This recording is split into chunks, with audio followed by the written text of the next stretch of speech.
ರಾಜ್ಯಸಭೆಯಲ್ಲಿ 56 ಸಂಸದರ ಅವಧಿ ಪೂರ್ಣ ಆಗ್ತಾ ಇದ್ದು ನಿವೃತ್ತರಾಗ್ತಾ ಇರುವಂತಹ ಸದಸ್ಯರಿಗೆ ಮೋದಿ ಬೀಳ್ಕೊಡುಗೆ ಮಾಡ್ತಾ ಇದ್ದಾರೆ। ರಾಜ್ಯಸಭೆಯಲ್ಲಿ ಪ್ರಧಾನಿ ನರೇಂದ್ರ ಮೋದಿ ಮಾತನಾಡ್ತಾ ಇದ್ದಾರೆ, ಅದರ ನೇರ ದೃಶ್ಯ। ये जो माननीय सांसद जा रहे हैं, एक प्रकार से वो वैसे ग्रुप है जिनको दोनों सदन में रहने का, पुराने वाले संसद के भवन में भी और नए वाले संसद के भवन में भी उनको रहने का अवसर मिला। ये साथी जा रहे हैं, वो आजादी के 75 वर्ष अमृत काल का, उसके नेतृत्व का साक्षी बनकर के जा रहे हैं। और ये साथी जो जा रहे हैं हमारे संविधान के 75 साल, उसकी भी शोभा बढ़ाते हुए आज हम सबके के साथ जा रहे हैं। तो अनेक स्मृतियां लेकर के जा रहे हैं। हम वो दिन भूल नहीं सकते कि कोविड के कठिन कालखंड में हम सब ने परिस्थितियों को समझा, परिस्थितियों के अनुकूल अपने आप को गढ़ा।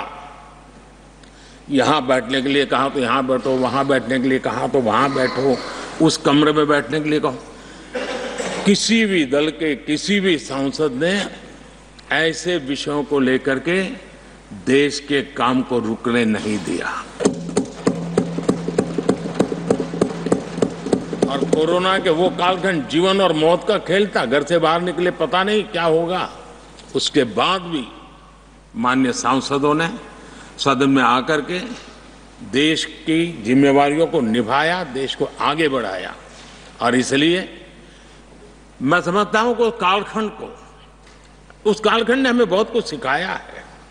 संकटों के बीच भी भारत की संसद में बैठे हुए व्यक्ति कितने बड़े दायित्व को निभाने के लिए कितना बड़ा रिस्क भी लेते हैं और कितनी कठिनाइयों के बीच में काम भी करते हैं, इसका अनुभव भी हमें हुआ।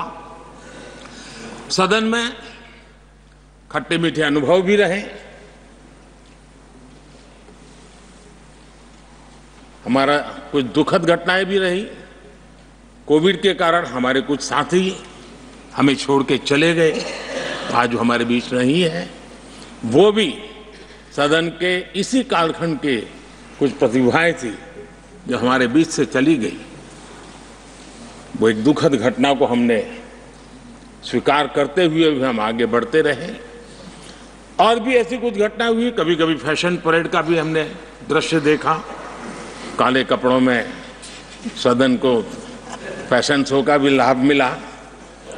तो ऐसी विविधताओं के अनुभव के बीच हमारा कार्यकाल बीता। और मैं तो अब खड़गे जी आ गए हैं तो मेरा एक धर्म तो निभाना ही पड़ता है मुझे। कभी कभी कुछ काम इतने अच्छे होते हैं जो बहुत लंबे समय तक उपयोगी होते हैं। हमारे यहाँ कोई बच्चा कुछ अच्छी चीज कर लेता है, कोई बच्चा अच्छे कपड़े वपड़े पहन करके अवसर के लिए तैयार होता है तो परिवार में एक आध स्वजन आ जाता है, अरे किसी की नजर लग जाएगी, उसको काला टीका कर दो। तो ऐसे काला टीका कर देते हैं। आज देश पिछले 10 साल में समृद्धि के नए नए शिखर सर कर रहा है। एक भव्य दिव्य वातावरण बना है, उसको नजर न लग जाए, इसलिए काला टीका करने का आज प्रयास हुआ है। मैं उसके लिए भी खड़गे जी का बहुत धन्यवाद करता हूं, ताकि इस हमारी प्रगति की यात्रा को कोई नजर न लग जाए। ये नजर न लग जाए इसलिए आपने आज जो काला टीका किया है, मैं तो सोच रहा था सब काले कपड़ों में आएंगे, लेकिन शायद काला जोदू खिंचते खिंचते खिंचते ब्लैक पेपर तक चला गया है। लेकिन फिर भी मैं उसका भी स्वागत करता हूं, क्योंकि जब भी अच्छी बात होती है काला टीका नजर न लग जाए, इसलिए बहुत जरूरी होता है। और उस पवित्र काम को, और आज जिस उम्र के हैं उस व्यक्ति जब ये काम करता है तो जरा अच्छा रहता है। तो मैं इसके लिए भी आपका आभार व्यक्त करता हूं। आदरणीय सभापति जी, ये विषय कोई लंबा बोलने का तो है नहीं, लेकिन हमारे यहाँ शास्त्रों में एक बहुत बढ़िया बात कही गई है। शायद हमारे सब साथी जा रहे हैं तो जो कमी भी हमें महसूस होगी उनकी, क्योंकि उनके विचारों का लाभ जो आ जाएंगे वापिस वो तो और तेज तरार होकर के आएंगे। जिसको हमला करना है वो भी मज़ेदार हमले करेंगे और जिसको रक्षा कवच करना बनाना है वो भी बढ़िया बनाएंगे। वो अपना काम चलता रहेगा। हमारे यहाँ शास्त्रों में कहा गया है गुणा गुणज्ञेषु गुणा भवन्ति, गुणा गुणज्ञेषु गुणा भवन्ति, ते निर्गुणम प्राप्य भवन्ति दोषाः, ते निर्गुणम प्राप्य भवन्ति दोषाः। आस्वाद्य तोया प्रवहन्ति नद्य, समुद्र मासादय भवन्तय पेया। उसका मतलब है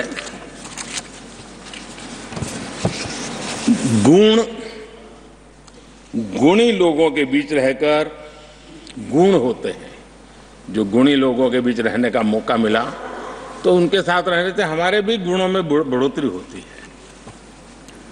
निर्गुण को प्राप्त करके वो दोष युक्त हो जाते हैं। अगर गुणियों के बीच में बैठते हैं तो गुण तो बढ़ जाता है, लेकिन गुण ही नहीं है तो दोष बढ़ जाते हैं। और आगे कहा है नदियों का जल तभी तक पीने योग्य होता है जब वो बहता रहता है। सदन में भी हर 2 साल के बाद नया प्रवाह आता है और जब तक बहता रहता है, लेकिन नदी कितनी ही मीठी क्यों ना हो, पानी कितना ही स्वादिष्ट क्यों ना हो, लेकिन जैसे ही समुद्र से मिल जाती हैं वो किसी काम की रहती नहीं है। उसमें दो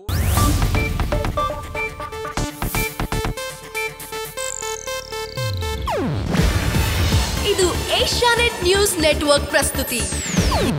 ನೀವು ನೋಡ್ತಿದ್ದೀರಾ ಏಷ್ಯಾನೆಟ್ ಸುವರ್ಣ ನ್ಯೂಸ್.